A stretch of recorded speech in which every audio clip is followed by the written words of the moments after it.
প্রিয় স্টুডেন্টস, সকলে কেমন আছো? নিশ্চয়ই সকলে খুব ভালো আছো। আজকে আমি বিভূতিভূষণ বন্দ্যোপাধ্যায়ের লেখা চাঁদের পাহাড় উপন্যাসের পর্ব 13 আলোচনা করব এবং সেখানে আগে আমরা একটা ভিডিও দিয়েছিলাম। সেই ভিডিওতে আমি পর্ব 13 কিছুটা অংশ আলোচনা করেছিলাম, আর এখন আমি বাকিগুলো আলোচনা করব, বাকি পর্বটা। আর আগে আমরা কি কি দেখেছিলাম না, সেখানে আমরা দেখেছিলাম যে শঙ্কর চিমানিমানি পর্বত দেখতে পেয়েছে, কালাহারি মরুভূমি পার হয়ে গেছে। সেখানে গিয়ে সে চিমানিমানি পর্বতটাকে পার হতে চাইলো, কিন্তু মরুভূমির মধ্যে দিয়ে যেতে চাইলো না। সে ওইভাবেই হেঁটে পর্বত অতিক্রম করতে চাইলো এবং সেখানে সে একটা বিশাল বড় ভুল করলো এবং সেখানে সে প্রায় মৃত্যুর সম্মুখীন হয়ে গেল, কারণ পুরো দিগ্ভ্রান্ত হয়ে গেছে, কোন দিকে যাচ্ছে তার ঠিক নেই। আর সেই সময় তৃতীয় দিন আবার একটা বিপদ হলো, তার পায়ে আঘাত লেগেছিল একটা পাথরে, আর যার জন্য সে একদম হাঁটতেই পারছিল না, পা ফুলে ঢোল হয়ে গেছিল, পা ফুলে গেছিল। আর সেই সময় আবার দেখা যাচ্ছে যে সে যেহেতু হাঁটাচলা করছে না, ওই অবস্থায় পড়ে রয়েছে, যার জন্য অনেকগুলো প্রাণী, এক হচ্ছে দিনের বেলা শকুন আর রাতের দিকে কোট জাতীয় এক ধরনের বন্য কুকুর, আর তার সঙ্গে ছিল একটা নেকড়ে বাঘ। এরা সকলে ওর মৃত্যুর জন্য অপেক্ষা করে বসে রয়েছে। এই পর্যন্ত দেখেছিলাম। একটুও ঘুমোতে ভরসা হলো না ওর, কি জানি কোট আর নেকড়ের দল হয়তো তাহলে জীবন্তই তাকে ছিঁড়ে খাবে মৃত মনে করে। অবসন্ন ও ক্লান্ত দেহে জেগেই বসে থাকতে হবে তাকে। ঘুমে চোখ ঢুলে আসলেও উপায় নেই। মাঝে মাঝে কোটগুলো এগিয়ে এসে বসে ও জ্বলন্ত কাঠ ছুঁড়ে মারতেই সরে যায়। দু একটা হায়নাও এসে ওদের দলে যোগ দিয়েছে। হায়নাদের চোখগুলো অন্ধকারে কি ভীষণ জ্বলে। আমরা দেখছি যে ওইখানে কোটগুলো আর নেকড়ের দল সকলে ওখানে বসে রয়েছে, আর শঙ্করের রাতের বেলা প্রচন্ড ঘুম পাচ্ছে, কিন্তু কবু ঘুমোতেই পাচ্ছে না, কারণ তাকে দেখে যদি ওরা মৃত বলে মনে করে তার হঠাৎ করে আক্রমণ করে, ঝাঁপ দেয় তাকে, তাহলে তারা ছিঁড়ে খাবে ওকে, নেকড়ে বাঘ। তো যার জন্য ও ভয়ে আর কি ও আর রাতের বেলা ঘুমোতে পারছে না। আর কোটগুলো যখন এগিয়ে আসছে ও জ্বলন্ত কাঠ ছুঁড়ে মারছে, আর হায়নাদের অন্ধকারে চোখটা জ্বলছে।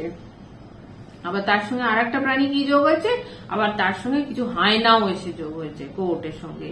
কি ভয়ানক অবস্থায় পড়েছে, তাহলে কতগুলো প্রাণী এখানে তার মৃত্যুর জন্য বসে রয়েছে।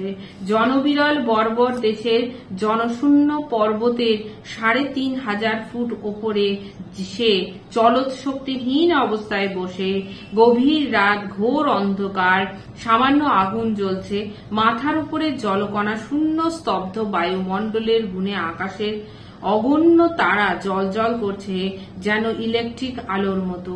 নিচে তার চারধার ঘিরে অন্ধকারে রক্ত মাংস লোলুপ নীরব নেকড়ে কোট হায়নার দল। তাহলে এখানে আমরা দেখছি যে একদিকে প্রাকৃতিক সৌন্দর্যের বর্ণনা দেওয়া হয়েছে, যে স্নিগ্ধ আকাশ, তার যে নৈসর্গিক সৌন্দর্য তার বর্ণনা দেওয়া হয়েছে, যে গভীর রাত, ঘোর অন্ধকার, সামান্য আগুন জ্বলছে, জলকণা শূন্য স্তব্ধ বায়ুমণ্ডলের গুণে অগণ্য যে তারাগুলো, সেগুলো মনে হচ্ছে ইলেকট্রিক আলো। আর তারই নিচে কি দেখা যাচ্ছে না, তারই নিচে অন্ধকারে মাংস লোলুপ নীরব নেকড়ে কোট হায়নার দল ওকে ঘিরে বসে রয়েছে। আর সে কত দূরে ওপরে উঠে আছে না, ৩,৫০০ ফুট ওপরে, চলৎ শক্তিহীন চলাফেরার ক্ষমতা, চলার কোনো শক্তি নেই, চলার ক্ষমতা নেই তার কাছে, এইরকম অবস্থায় বসে আছে।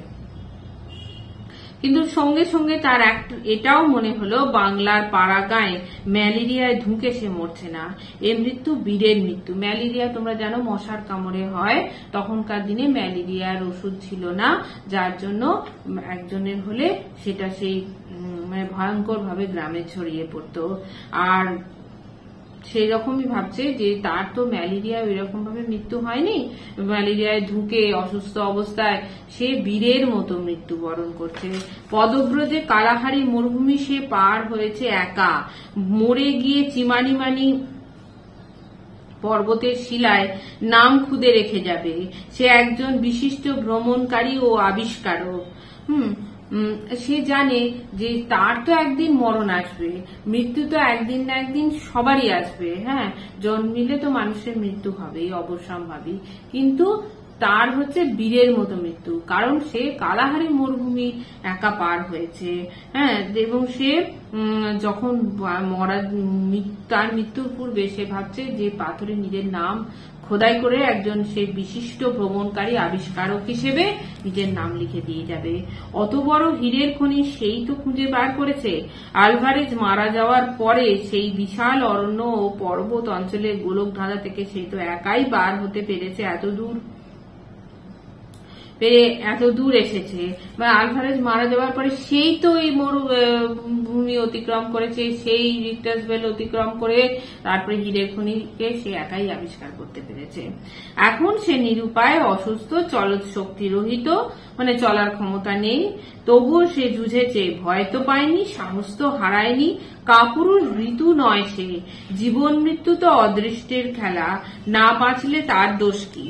মানে সে যথেষ্ট পরিমাণে লড়াই করেছে, একাই এই বিশাল পর্বত অতিক্রম করেছে, মরুভূমি অতিক্রম করেছে। সে ভয় পেয়ে যায়নি, মানে সে কি হয়নি না, সে কাপুরুষ ভীত নয়, সে একাই যুঝেছে, সে একাই তার লড়াই চালিয়ে গেছে এবং লড়াই করে এতদিন পর্যন্ত সে বেঁচেও আছে। তার লড়াইটা হচ্ছে এক ভয়ঙ্কর লড়াই এবং তাতে সে জয়ীও হতে পেরেছে। তাই তার মৃত্যু হচ্ছে একজন বীরের মতো মৃত্যু। দীর্ঘ রাত্রি কেটে গিয়ে পূর্ব দিকে ফর্সা হলো। সঙ্গে সঙ্গে বন্য জন্তুর দল কোথায় পালালো। বেলা বাড়ছে, আবার নির্মম সূর্য জ্বালিয়ে পুড়িয়ে দিতে শুরু করেছে দিকদিকি। সঙ্গে সঙ্গে শকুনির দল কোথা থেকে এসে হাজির। কেউ মাথার ওপরে ঘুরছে, কেউ বা দূরে দূরে গাছের ডালে কি পাথরের ওপর বসছে, খুব ধীরভাবে প্রতীক্ষা করছে। ওরা যেন বলছে, কোথায় যাবে বাছা ধন, যে কদিন লাফালাফি করবে করে নাও, আমরা বসি, এমন কিছু তাড়াতাড়ি নেই আমাদের। মানে সে যেন মনে মনে ভাবছে। আর যেই দিনের বেলা হয়েছে তখন প্রচন্ড সূর্যের আবার সেই দিক বিদিক জ্বালিয়ে দিচ্ছে প্রচন্ড সূর্যের তেজ, এবং তখনই আবার শকুনেরা এসে তাকে ঘিরে ধরে বসে আছে এবং বসে থেকে তার ধীরভাবে অপেক্ষা করছে এবং সে কল্পনা করছে তারা যেন বলছে যে কত আর লাফালাফি করবে, যতদিন করার করে নাও, আমরাও তোমার মৃত্যুর জন্য অপেক্ষা করে বসে আছি। হ্যাঁ, আমাদেরও কোনো কিছু তাড়া নেই। শঙ্করের খিদে নেই, খাবার ইচ্ছেও নেই, তবু সে গুলি করে একটা শকুনি মারলে। রোদ ভীষণ চড়েছে, আগুন তাতা পাথরের গায়ে পা রাখা যায় না। এ পর্বত মরুভূমির সামিল, খাদ্য এখানে মেলে না, জলও না, তাই পর্বতেও খাদ্য জল কিছু মিলছে না। আর তারপরে খাবার ইচ্ছে হলে সে শকুন মেরে খাচ্ছে। সে মরা শকুনি নিয়ে এসে আগুন জেলে ঝলসাতে বসলো। এর আগে মরুভূমির মধ্যেও সে শকুনির মাংস খেয়েছে। এরাই এখন প্রাণ ধারণের একমাত্র উপায়। আজও ও খাচ্ছে ওদের, কাল ওরা খাবে ওকে। শকুনিগুলো এসে আবার মাথার ওপর জুটেছে। তাহলে এটা হলো একটা মানে প্রাকৃতিক নিয়ম, এটা হচ্ছে একটা খাদ্য খাদকের সম্পর্ক। সে শকুনি মেরে মরুভূমিতেও খেয়েছিল, এখনো খাচ্ছে, কারণ এখন এই শকুনিরাই হচ্ছে মানে তাদের একমাত্র তার খাদ্য আর কি। কিন্তু সে ভাবছে যে আজ ওদের আমি মেরে খাচ্ছি, কাল আমার মৃত্যুর পরে ওরাই সবাই মিলে আমাকে খাবে। এটা একটা খাদ্য খাদকের সম্পর্ক। এই নিয়মটা প্রাকৃতিক মানে প্রাচীনকাল থেকেই চলে আসছে। যখন একটা পিঁপড়ে মরে যায় তখন কি করে না, পাখি আর পিঁপড়ের মতো সম্পর্ক। যখন পাখি পিঁপড়েকে মেরে খায় অনেক সময়, হ্যাঁ, আবার যখন ওই পাখিটা মরে যাচ্ছে তখন তার দেহটা সব পিঁপড়েরা নিয়ে গিয়ে খায়। এইটাই একটা সম্পর্ক আর কি, খাদ্য খাদকের সম্পর্ক। তো শকুনিগুলো মাথার উপর যখন উঠছে তখন সে যেন মানে দার্শনিক হয়ে যাচ্ছে, সে ফিলোজাফারের মতো ভাবছে। তার নিজের ছায়া পড়েছে পাথরের গায়ে। সে নির্জন স্থানে শঙ্করের উদ্ভ্রান্ত মনে ছায়াটা যেন একজন সঙ্গী মনে হলো। বোধ হয় ওর মাথা খারাপ হয়ে গিয়েছে, কারণ বেঘোরে অবস্থায় ও কতবার নিজের ছায়ার সঙ্গে কথা বলেছে, কতবার পরক্ষণের সচেতন মুহূর্তে নিজের ভুল বুঝে নিজেকে সামলে নিয়েছে। তাহলে আমরা দেখছি যে একাকী থেকে থেকে একাকিত্বটা মানে তার কাছে অসহ্য হয়ে গেছে। সে ভাবছে যে এই ছায়াই যেন তার সঙ্গী। ও কতবার ছায়ার সঙ্গে কথা বলেছে, তার মাথার যেন একটা বিকার দেখা দিয়েছে। তো কখনো ছায়ার সঙ্গে কথা বলছে, আবার কখনো নিজের ভুল বুঝতে পেরে নিজেকে সামলে নিচ্ছে। সে পাগল হয়ে যাচ্ছে নাকি? জ্বর হয়নি তো? তার মাথার মধ্যে ক্রমশ গোলমাল হয়ে যাচ্ছে সব। আলভারেজ, হীরের খনি, পাহাড়, বালির সমুদ্র আর তেলীয় গাত্তি। কাল রাত্রে ঘুম হয়নি, আবার রাত আসছে, সে একটু ঘুমিয়ে নেবে। তাহলে যে এই যে একঘেয়ে জীবন একইভাবে চলছে, কখনো পাহাড়, কখনো মরুভূমি, কখনো বালির সমুদ্র মানে মরুভূমি, হ্যাঁ, কখনো মানে তার সারা রাত্রি ঘুম হচ্ছে না, তো দিনের বেলা শকুন আসছে, এই যে সমস্ত চিত্র একঘেয়েমি তাকে গ্রাস করছে এবং তার যে মানে সে ক্লান্ত হয়ে পড়েছে। তার জন্য সেই একই কথাগুলো তার মাথার মধ্যে আসছে। দিনে কিসের শব্দে ওর তন্দ্রা ছুটে গেল। একটা অদ্ভুত ধরনের শব্দ আসছে কোথা থেকে, কোন দিক থেকে, কোনো পরিচিত শব্দের মতো নয়। কিসের শব্দ, কোন দিক থেকে শব্দটা আসছে তাও বোঝা যায় না, কিন্তু ক্রমশ কাছে আসছে সেটা। এবং হঠাৎ একটা ভীষণ শব্দ শুনতে পাচ্ছে এবং সেই শব্দটা শুনে সে ভাবছে যে কোন দিক থেকে শব্দটা আসছে, পরিচিত শব্দ নয়। হঠাৎ আকাশের দিকে শঙ্করের চোখ পড়তেই সে অবাক হয়ে চেয়ে রইল। তার মাথার উপর দিয়ে আকাশের পথে বিকট শব্দ করে কি একটা জিনিস যাচ্ছে। ওই কি এরোপ্লেন? সে বইয়ের ছবি দেখেছে বটে। তো সেই সময় এরোপ্লেন খুব একটা বেশি প্রচলিত ছিল না, খুব অল্প জায়গায় এটা চলতো, খুব প্রয়োজনে, যার জন্য ভারতবর্ষে সে থাকতে দেখতে পায়নি এরোপ্লেন। এখন সে এতদিনে এরোপ্লেন দেখতে পেয়েছে। এরোপ্লেন যখন ঠিক মাথার উপরে এলো, শঙ্কর চিৎকার করলে, কাপড় ওড়ালে, গাছের ডাল ভেঙে নাড়লে, কিন্তু কিছুতেই পাইলটের দৃষ্টি আকর্ষণ করতে পারলে না। তো তখন গাছের ডাল ভাঙলো, আগুন জ্বালালো, কাপড় ওড়ালো ইত্যাদি চিৎকার করলো। আগুন জ্বালায়নি, চিৎকার করলো, কাপড় ওড়ালো, এরকম নানাভাবে শঙ্কর পাইলটের দৃষ্টি আকর্ষণ করলো। কিন্তু পাইলট তো অনেক উপর দিয়ে যাচ্ছে, অত নিচে কি ঘটনা ঘটছে সেটা তো পাইলট দেখতে পাবে না। দেখতে দেখতে এরোপ্লেন খানা সুদূরে ভায়োলেট রঙের পল ক্রুগার পর্বতমালার মাথার উপর অদৃশ্য হয়ে গেল। কিছুতেই সে পাইলটের দৃষ্টি আকর্ষণ করতে পারলো না এবং সেটা পল ক্রুগার পাহাড়ের দিকে চলে গেল। হয়তো আরো এরোপ্লেন যাবে এ পথ দিয়ে, কি আশ্চর্য দেখতে এই এরোপ্লেন জিনিসটা ভারতবর্ষে থাকতে সে একখানাও দেখেনি। তো এরোপ্লেনের তখন অত প্রচলন ছিল না, যার জন্য সে কোনোদিন দেখেনি। শঙ্কর ভাবলে আগুন জ্বালিয়ে এবার সে আগুন জ্বালাবার কথা ভাবছে। কাঁচা ডাল পাতা দিয়ে সে যথেষ্ট ধোঁয়া করবে। যদি আবার এ পথে যায়, পাইলটের দৃষ্টি আকৃষ্ট হবে ধোঁয়া দেখে। একটা সুবিধে হয়েছে, এরোপ্লেনের ওই বিকট আওয়াজে শকুনির দল কোন দিকে ভেগেছে মানে পালিয়ে গেছে। এবং সে ভাবছে না, সে ভেবেছে যে সেই ধোঁয়া করবে একটা আগুন টাগুন জ্বালিয়ে, যার জন্য পরে যদি আবার এরোপ্লেন আসে তাহলে তাকে দেখতে পাবে। এবং শকুনিরা সেই আওয়াজে পালিয়েছে, এরোপ্লেনের আওয়াজে। সেদিন কাটলো, দিন কেটে রাত্রি হবার সঙ্গে সঙ্গে শঙ্করের দুর্ভোগ শুরু হলো। আবার গত রাত্রির পুনরাবৃত্তি। সেই কোর্টের দল আবার এলো। আগুনের চারধারে তারা আবার তাকে ঘিরে বসলো। নেকড়ের বাঘটাও সন্দেহ হতে না হতে দূর থেকে একবার দেখে গেল, গভীর রাতে আবার একবার এলো। তাহলে প্রতি রাত্রে একই ঘটনা ঘটছে, কোর্ট আসছে, নেকড়ের দল আসছে, তাকে দেখে যাচ্ছে। কিসে এদের হাত থেকে পরিত্রাণ পাওয়া যায়? আওয়াজ করতে ভরসা হয় না। টোটা মাত্র দুটি বাকি। টোটা ফুরিয়ে গেলে তাকে অনাহারে মরতে হবে। মরতে তো হবেই, তবে দুদিন আগে আর পরে, যতক্ষণ শ্বাস ততক্ষণ আস। তাহলে তার মাত্র আর 2টো টোটা বাকি। বন্দুক আছে কিন্তু গুলি মাত্র 2টো রয়েছে, যার জন্য ও আওয়াজ করতে মানে বন্দুক চালাতে সে ভয় পেল, কারণ তার টোটা তো আর মাত্র 2টো। তাহলে সে নিজের প্রাণ রক্ষাও করতে পারবে না, খাদ্য সংগ্রহ করতে পারবে না, এই জন্য আর আওয়াজ করতে চাইলো না। এবং তারপরে সে ভাবলো যতক্ষণ শ্বাস ততক্ষণ আস, মানে যতক্ষণ তার প্রাণ আছে ততক্ষণ কিন্তু তার মনে আশা আছে বেঁচে থাকার। কিন্তু আওয়াজ তাকে করতেই হলো। গভীর রাত্রে হায়নাগুলো এসে কোয়োটদের সাহস বাড়িয়ে দিলে। তারা আরো কাছে সরে গিয়ে এসে তাকে চারধার থেকে ঘিরলে। পোড়া কাঠ ছুঁড়ে মারলে আর ভয় পায় না তারা, আর ওই আগুন দেখেও ভয় পাচ্ছে না তারা। আরো ওকে হায়নারাও এসে কোয়োটদের সাহস বাড়িয়ে দিয়েছে, তারা ওকে আরো বেশি ঘিরে ধরছে। একবার একটু তন্দ্রা মতো এসেছিল, বসে বসেই ঢুলে পড়ছিল। পর মুহূর্তে সজাগ হয়ে উঠে দেখলে নেকড়ে বাঘটা অন্ধকার থেকে পা টিপে টিপে তার অত্যন্ত কাছে এসে পড়েছে। ওর ভয় হলো হয়তো ওটা ঘাড়ে ঝাঁপিয়ে পড়বে। ভয়ের চোটে একবার গুলি চললে। হ্যাঁ, একবার তার একটু ঘুম এসেছিল এবং ঘুমে সে ঢুলে পড়ছিল, কিন্তু সে সজাগ হয়ে গেল, কারণ সে ভাবলো যে তাকে মৃত মনে করে হয়তো নেকড়ে বাঘটা তার ঘাড়ের উপর ঝাঁপিয়ে পড়বে। আর সে দেখলো যে নেকড়ে বাঘটা পা টিপে টিপে তার কাছে এসে গেছে। শঙ্কর তখন অত্যন্ত ভয় পেয়ে গিয়ে একটা গুলি চালিয়ে ফেললো। একটা ভয় চোটে একবার গুলি ছুড়ল। আরেকবার শেষ রাতের দিকে ঠিক এরকমই হলো।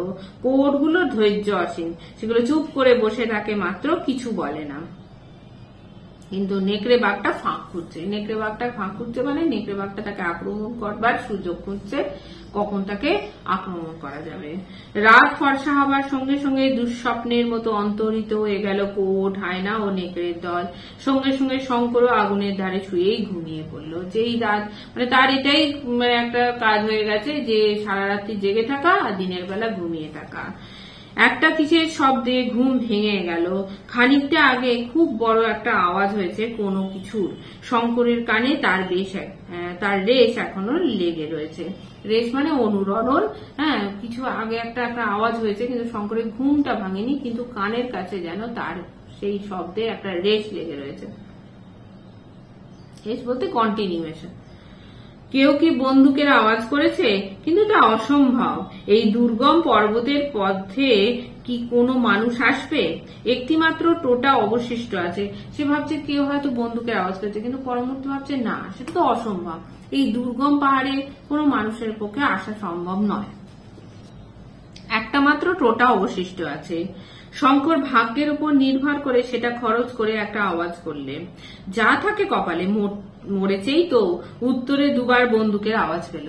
তাহলে দূর থেকে যখন একটা গুলির আওয়াজ পেল, বন্দুকের আওয়াজ, তখন ও একটু মনে আশা জাগলো যে তাহলে কি মানুষের আওয়াজ, কারণ একমাত্র গুলি তো মানুষই চালাবে, বন্দুক তো। যার জন্য ও তখন যা আছে কপালে সে বলেছে তার, এই ভেবে তার একমাত্র অবশিষ্ট যে টোটাটা ছিল সেটাও চালিয়ে দিল।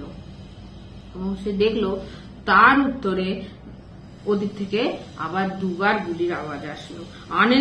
আনন্দে ও উত্তেজনায় শঙ্কর ভুলে গেল যে তার পা খোঁড়া, ভুলে গেল যে একখানা বেশি দূরে সে যেতে পারবে না, একটানা বেশি দূরে সে যেতে পারে না।